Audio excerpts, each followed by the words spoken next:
Welcome to Dental Business RX. Practice success in 30 minutes or less. Thank you for calling ABC Dental. All right, welcome to this week's episode. This is part 2 of 2 on 6 metrics for practice success, and I'm joined by Jeff Santone, MGE's new client services executive. If you missed part 1, it was last week's episode. I definitely recommend that you pick it up. Jeff, you're all hooked up over there? Yeah, I think I'm good. You hear me? Yes. All okay, right. good. And just to kind of catch everybody up, because some people may listen to this and may not go back to last week's, but I would recommend they do it. We went over 4 of the metrics. We went over the basics, production, collection, new patients, and then some really cool metrics on case acceptance. Yep. Okay, so the last 2 we're covering this week, they cover specifically patient volume, right? Yeah. Okay, so why don't you start with the first one? I'll let you hit it. So the first one that I like is it's a call conversion rate. So this is for new patients. Yeah, it's for new patients. It's a little bit of an unrealized potential because we're looking at how many patients called the office that could have been a new patient that weren't new patients. Got it. And we did a whole thing on this. I think it was episode 2. Yeah, episode 2 or 3. Where we had you on and we had Sabri on. Yeah. On the fact that the conversion rate in the U.S. is an average of 23%, awful. Which is terrible. In other words, if you get 100 new patient phone calls, the average office only schedules 23. That's right. And we talked about the problem because you were doing all these mystery calls. That's right. And then Sabri came on and gave them some solutions how to improve that conversion rate, but we never talked about measuring it. That's right. So why don't we give everybody a little bit of data about what are you looking for when you're assessing a practice and you do this? When we talk to practices, it's either they're doing it or they're not. And when we ask them how they're doing it, it's a good survey question that we even do it at the new patient workshop. Like, what's the purpose of marketing? Like, why are you trying to? Why are you here today? Sure. What are you trying to get out of this? And one for one, everybody says it's to get new patients. Of course. But that's not the purpose of marketing. The purpose of marketing is to make the phone ring. Right. That's it. Right. Once the phone rings, marketing's done its job. That $10,000 you paid did its job. Sure. So there should be some tracking of this to make sure that marketing is working. It cannot be that somebody walked in with the postcard. Yeah, that never happens. They're calling. That they walked in and they tell you they saw you on a billboard and now the billboard's worth its dollar. No. So you need to have some type of form of going, well, the phone rang 100 times. How many people said they saw our billboard? Right. Whether they became a new patient or not, that's a different scenario in and of itself. Well, and if you don't mind me interjecting for a second, this is something where I think is done very poorly. Because there's call tracking systems. And beyond the fact that most people don't listen to their call tracking systems, which again, we talked about a lot in episode 2. I survey clients, especially new clients, and usually I would say 20% listen to calls regularly or less. But the call tracking system doesn't give you all the data you're necessarily going to need. That's right. Not every new patient is going to call off that new patient number. Right. Especially if it's a referral. Sure. You might have, let's say I become a patient in your practice and that's just the phone number I know to call you off of. That's right. So all I'm going to get is a number of phone calls that came in off that number. And then, using that as my measurement for new patients, like someone has to actually track all the calls coming in. Yes. Yeah. I just wonder who actually does that.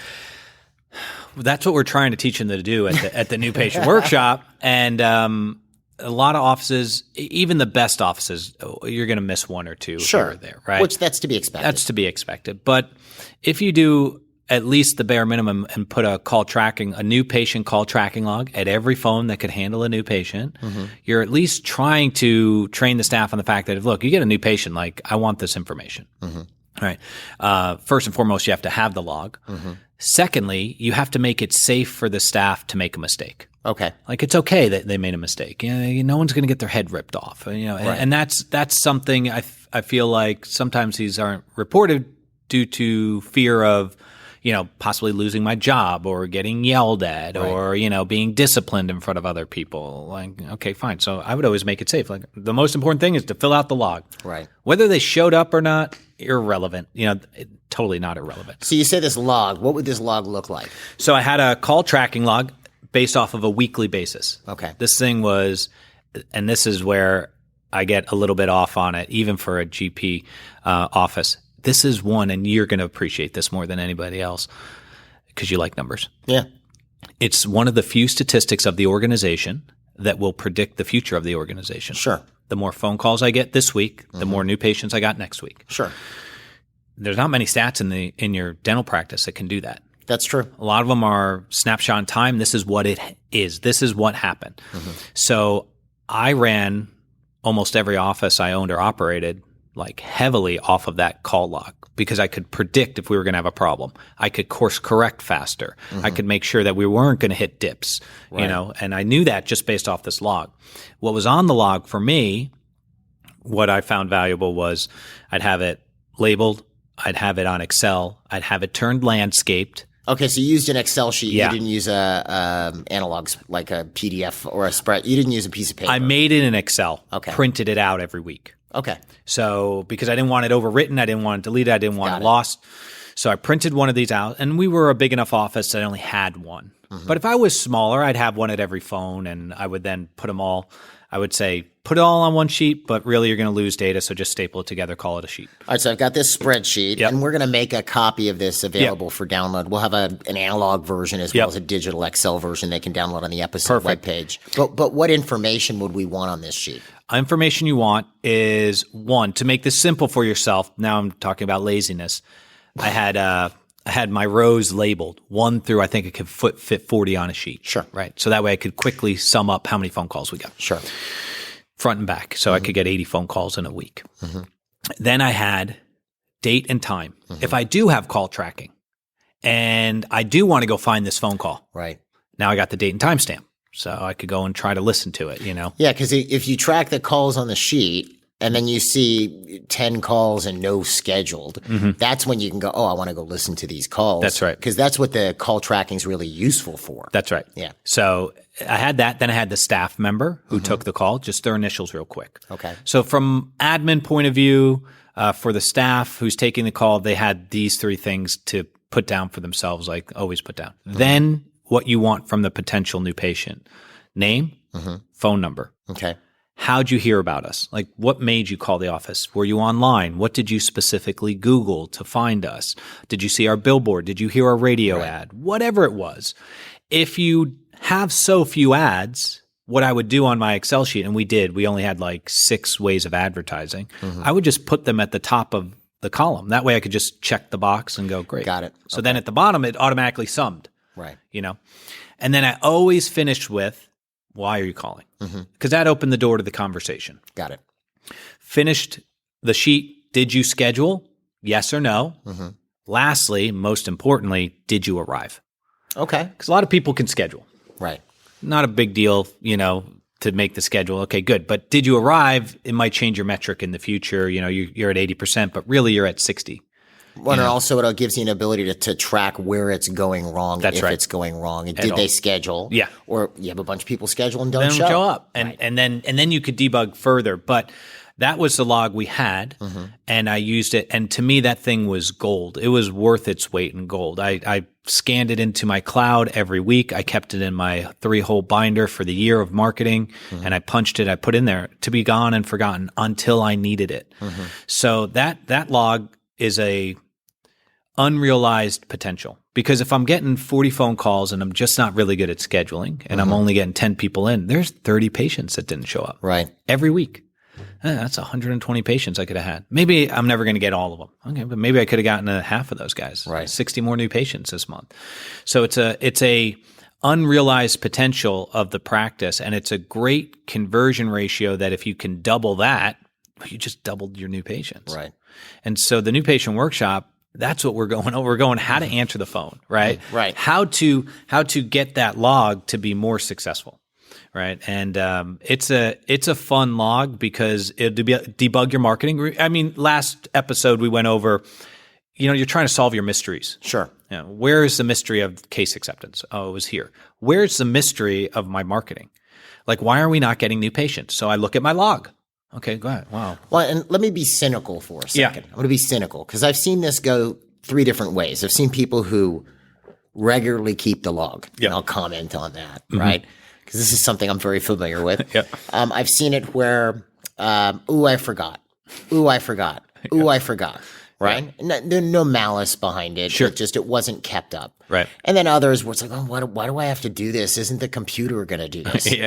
Like we're in Star Trek or something, Yeah, right, yeah. Because the computer doesn't do this. No, it doesn't. You need an actual human still to do something like this. But part of the issue that I find in every case, and this is just a key, and I'm interviewing you, I know, but I'll comment on this, an implementation point. This is one of the secrets to implementation, is when you're introducing something new, you have to continuously put it there. Put it there. Yeah. And the example I'll often give a client is if, let's say you started a new meeting that you're going to do every day. You're going to do a morning huddle. Okay. You do it one day, then you don't do it the next day, then you do it the day after. People won't show up on day 4. No. Some will. Yeah. Or we're having a huddle. I mean, we have a morning meeting, which you know about, which I've had that morning meeting since 1998. Right. So people, sometimes the meeting gets moved out of my office, right, out of the conference room, and I'll have people just show up. Yeah. What is the meeting here? I'm like, no, it got moved. Because if I've been one of those people. Right. Because if you put it there continuously, it becomes more real. That's right. So if they're going to introduce this call log, they need to continuously put it in. Now, if I'm introducing it, do this. I need everybody to fill it out. Do this. And then I have somebody who just doesn't do it after like, hey, you're supposed to fill this out. Well, now I have a different problem. That's right. Right. But you're right. The value of this is unreal because nothing else is going to do this. Nothing else. Yeah. Nothing. And what I loved about it and what you and any owner would appreciate is you sit down and now your Google guy comes in. He goes, hey, it's time to re-up your account. And you're like, well, the marketing's not working. Is the marketing not working? Is it really not working? Let's go to the call log. Let's find out, right? So you go to the call log. Well, actually Google made the phone ring 70 times last month. Right. Let's see. Who took the majority of the calls? Looks like Mike handled 40 of the calls and he scheduled nobody. Right. Julie handled the other 30 and she scheduled 15. Mike's not allowed to pick up the phone. Julie has to answer the phone. Yeah, Julie has to. It's just like you just debugged your marketing, right? It's like in an instant, it was a staffing issue, right? Right, or we get Mike fixed, right? So he can and you do could, it right. and that's what we teach these guys at the workshop. It's not like Mike's off the phone forever and into perpetuity. It's like no, listen to 4 of his phone calls, make a list of the things he's not doing well, and drill him on it. It'd take you an hour. Right, done. Mike's back on phones. Right. So that's the value of this log: is what isn't working. Is it my staff that's not working? Or is the marketing truly not working? And I could find that. What marketing am I spending money on that is we should cut? I'll know that from the call log if I have a trained staff. Right. So the one caveat about the call log that I'll tell you, like this was my red flag indicator, because I'd sit down with offices and they'd be like, oh, we have a 90% schedule rate. Yeah. And I'd laugh and I'd be like, no, what you have is more of a new patient log. You don't have a new patient call log. Right. You have a new patient scheduled log.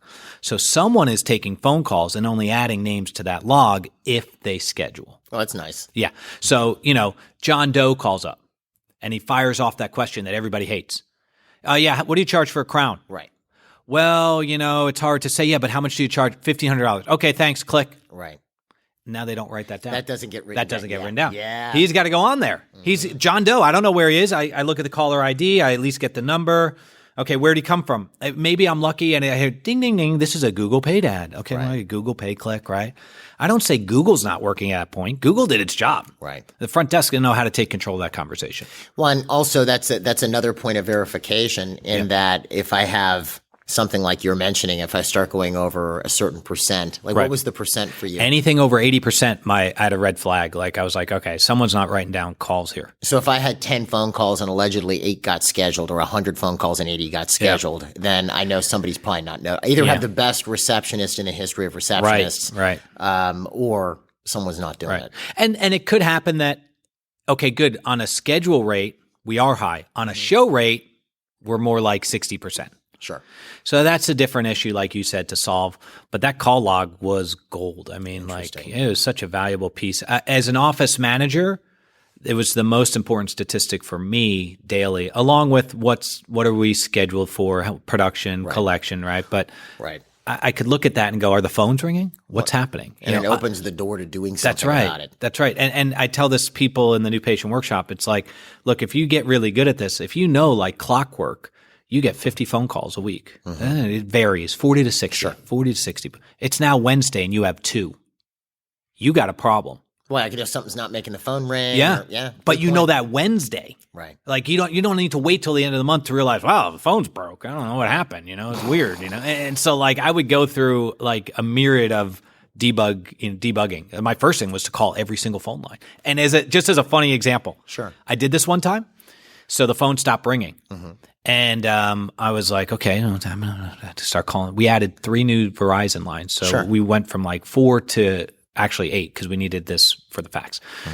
So I made Fax. I know people still, I think you have to now. Quest for insurance Diagnostics companies. still needs You have faxes. to for Yeah, insurance yeah, companies it's crazy. in certain cases. So it was funny.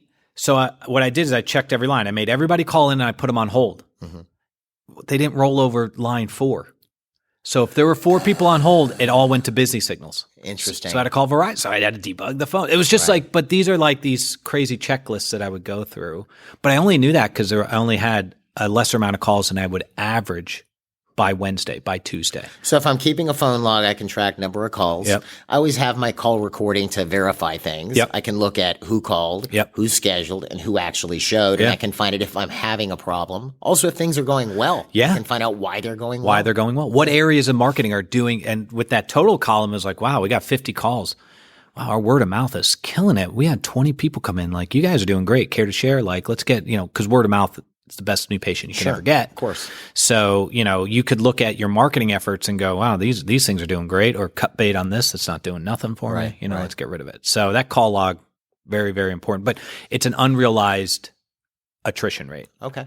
The other one is a truly, churn rate that we're going to get into here. These are people that we saw that are now gone. All right. So we have our first metric to end off on that one. We've got, new patient conversion rate. Yep. You can download the call log from the episode webpage, start tracking that, put it in, keep it in. Everybody has to keep it disciplined. Of course, you may miss a call here and there, but it should be the exception as opposed to the rule.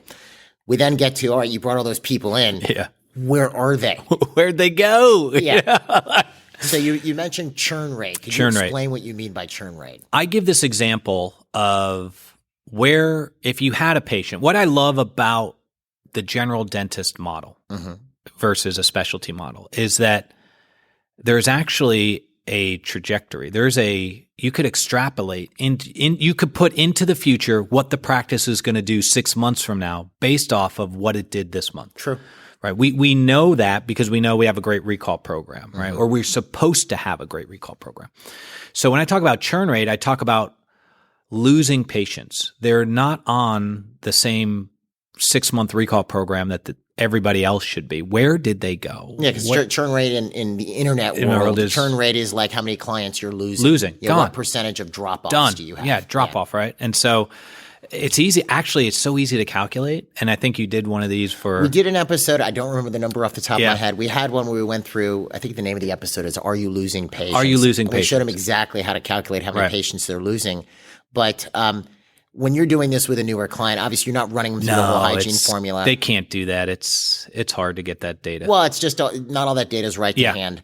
But when you want to measure, let's say, so I'm a new client, you want to measure my churn rate. What are some easy ways of doing that? The easiest way I found, and so what I love about this is you could put it on whatever basis you want. You want to look at it for the week? It's a good example. You want to look at it for the month? You want to look at it for the year to date? You want to look at over 3 years? Totally fine.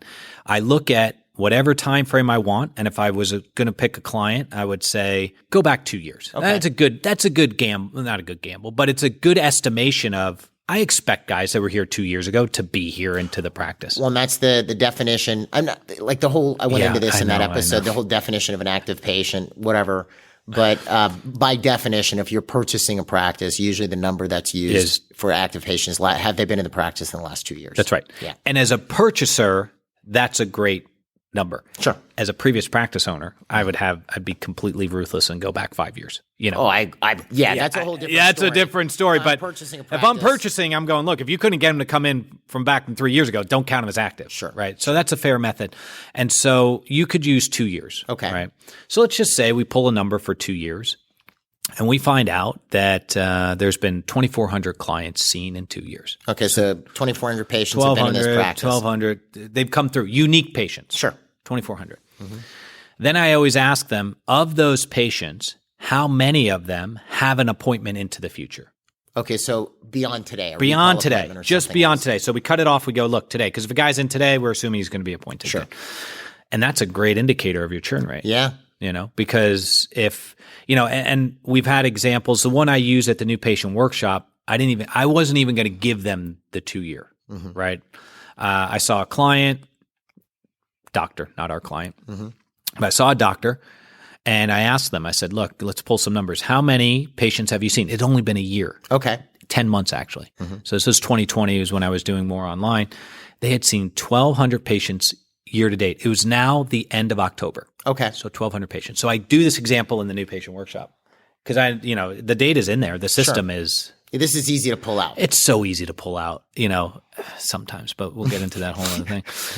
If you know what you're doing, it's not hard to find, but you have to be immersed sometimes into those programs, but the report comes out. So I say, I know how many were scheduled into the future. So I give the group the challenge. I said, good. Now, 1,200 patients came in. How many do you think were scheduled into the future?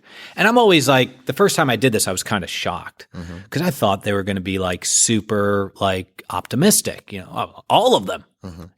Well, actually, the owners always say all of them. Sure. They're the ones who are kind of always. So you went to an actual, you were talking to a doctor, you looked at their actual numbers. Yep. They had 1,200 patients who had been in 10 months. 10 months. You knew the number of, if you don't mind me asking, how many people were scheduled into the future? 700. So what percentage of that is 60, right? It's like 40% didn't come back. Okay, so out of 1,200 patients, only 700 patients had an appointment in the future. So then you'll throw this out at a new patient and go, okay, guys, out of 1,200 people, how many are scheduled? Yeah. And the guess you often get from the owners is 100%. Almost, yeah. Almost 1 for 1 because they're completely oblivious. Wow. The staff, 100. I'm like, 100. I was like, wow, wait, the staff was only 100? Yeah, the staff were like, 100. 300, and I was like, see, they know because they're sitting there on the front lines. Wow. They know. And so this is where, this ties into a little bit of your hygiene and where your patient's going, right? So imagine now this doctor gets 50 patients a month. Even Steven, man. We're as busy as we've always been. Okay, so they're dropping these patients. They're losing 50 patients a month, but they're getting 50 new patients, so nobody notices. Nobody notices. We're even Steven, it's good to go. Everything's great. Couldn't be happier. This is where, you go, yeah, but you just lost 500 patients. They're gone. Yeah, but I got 500 new patients. I said, oh, yeah, no. Do you ask if they're a specialist at that point? They should be. Yeah. Because you ran a specialty Oh, man, practice. that's awful. If I could warn anybody, new patient business only it's not fun. It's not fun, but that's what these guys have created, a new patient business only. And they're banking on these new patients to replace everybody. So when they do have a low new patient month, yeah, it hurts. Interesting. Because now they're behind. Now the hygienist is sitting around, and now we're paying the hygienist $65 an hour because they're in demand, and I got to keep them around. And I heard 70 the other day. Oh man, that's Southern California from a client, 70. McLean, I heard 65. McLean, Virginia. Yeah. $65 an hour. Yeah. Wow. Crazy, right? That's nuts. That's nuts. You're $15 away from a general dentist. Yeah, in SoCal, they were it was like $60 a day away, in which case, I'm not hating on anybody. No, I'm dentist not. or doctor, Hey, I'm demand just is demand. But still, that's just crazy. It's a lot. It's a lot. So that churn rate is something, it's easy to get. It's very valuable to look at, and if you were a scratch practice, you'd be all over it. Right. I think where we get into it is, these guys get busy. I don't want to take anything away from that. They're looking through 10 times loops and they're focused on, an area the size of a pinhead. And I can't be, I got to hope my team does what's best for the practice as well. That being said, you can't just leave that responsibility to the staff members. Well, the team may not know either. And funnily enough, you just said the doc, when you ask this question, they think it's 100% and the team thinks it's like 100. Yeah. People. Yeah. Or 10% or 20. So, but nobody's watching. Nobody's watching. Yeah. And that's where it's at even Steven. We've been as busy as we've always been. So it must be 100%. Right. It must be 100%. So, and that software, every software I ever had the ability to get the information, some better than others. But what the software companies don't tell these doctors is, I don't want to say, but they don't trust them with the data. It's proprietary back-end software. So I used to tell guys all the time, Patterson EagleSoft had a patient master list. Almost every this is how I got my data. Every office software has a patient master list. When I would print it through EagleSoft, on the screen, it would only show me like 7 columns. Okay. But if you download the data, if you download it to like an Excel file, there was like 80 variables attached to a single patient. One of those variables, last date seen, next appointment date. So it's super simple to sort that list. So, and if someone does run into a bug, like, they can't figure it out, they could probably just get on the phone with Dentrix, Patterson. And just sort it out. They'll walk them through it. It'll walk them through it really simple. But that was easy enough to do is just a total headcount number. And these little metrics add up to a lot. Just little things like this make the organization or break the organization. Well, and it could be situations, as you just mentioned, someone thinks they're doing fine when really they have patients walking in the front door and walking out the back. That's right. And have no clue, and they're staying, as you said, even Stevens. Yeah. So, okay. Well, this is good. So call log, new patient call log, start tracking that conversion rate. And then let's start really taking a look at our churn rate. How many people are we losing? Which you gave them a pretty easy way to figure that out. Yep. So I love it. You recommend a 2-year horizon? I would look. Yeah, I would do 2 years. But to be honest, like if they could just look at this week, how many guys came in this week? How many of them have an appointment into the future? That's a good indicator. It's not a great sample size, but you're going to find out that. Right. Or they could even look from the beginning of 2021. 2021, and so, they should go back at least 2 years and take a look. 3 years if you're brave, 5 years if you're like gung ho. I would love the 5 But let's say at least they do a year. Yeah. They do look from the beginning of this year. When you get to the office today, if you're listening to this in the car, take a look at, how many patients have you seen unique this year and how many have an appointment into the future, and see what your number is. That's right. And again, if they run into any trouble with this stuff, with implementation or sorting it out, I know you're more than happy to talk call to me. these folks. Yeah. You can reach Jeff at, you can email him at jeffs, Jeffs at mgeonline.com. You could also call him at 800-640-1140. And we've got the link to download the new patient log if you want it. We also have a link to anything we talked about on the show today, the new patient workshop and all this other good stuff. And I think that pretty much hits it. Any last things you want to add to it? Or No, I think that was great. The only thing I would say that would be a little bit of a challenge is that's part one of it, right? Is like, okay, this is what it is. What do you do? This is where you could set into the future. Well, what's our bare minimum? What should we do 6 months from now? Right. And give the challenge to the organization. Make the office do it. That's the fun part of being the owner. Is like have a game. Guys, this is how many patients we should see 6 months from now. So let's see if we can do that. Hit this game. So that's what I tell them. Obviously money's involved. You want to reward the staff. But you got to give the staff to shoot for. Something to shoot for. No, absolutely. But that helps. Jeff, thank you so much for joining me on this one. And guys, hope you guys got something out of this. I know it was definitely fun talking to you about it's always Jeff. fun. Thank you. And we will see you at the next episode.